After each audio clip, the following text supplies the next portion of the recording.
And just because I feel like it, I will make a tutorial now. So I'm using this cardboard paper, it's a Vema anyway. So usually I find that doing it, then folding it in the length is better than in the width. Cause I don't know, I get the folds neater or something, so that just happens. Wee bit hangover today.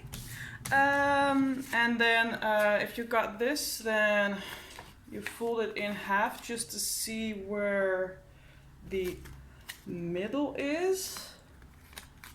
And then you also fold it at the bottom because I always like my edges somewhat neat, or as neat as I can do them, which is not very, but that's okay. So what you're gonna go and do now, you're gonna go and fold to the center, so the fold that you've gotten, like so, and you're doing that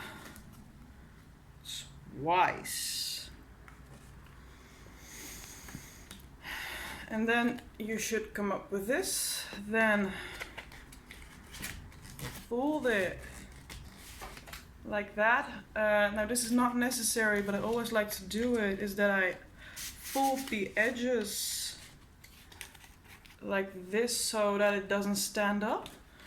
And then folding it upwards here as well. And then up and around. Up and around. So it's really a bit unnecessary to do that because you will get here anyway, so it doesn't really matter, but I don't know, for the process I think it helps. So you should end up with a square. Now also, what I forgot to do is that you have to go and fold that together like this.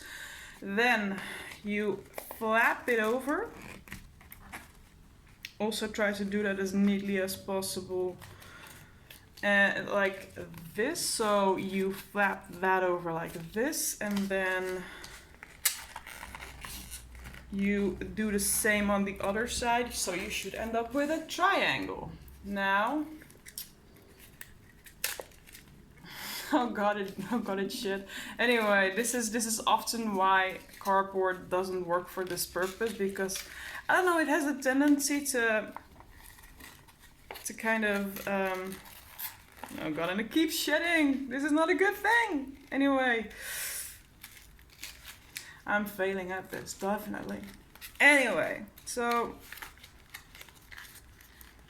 now you just try to make it like this. This is always the organic part that sometimes you botch.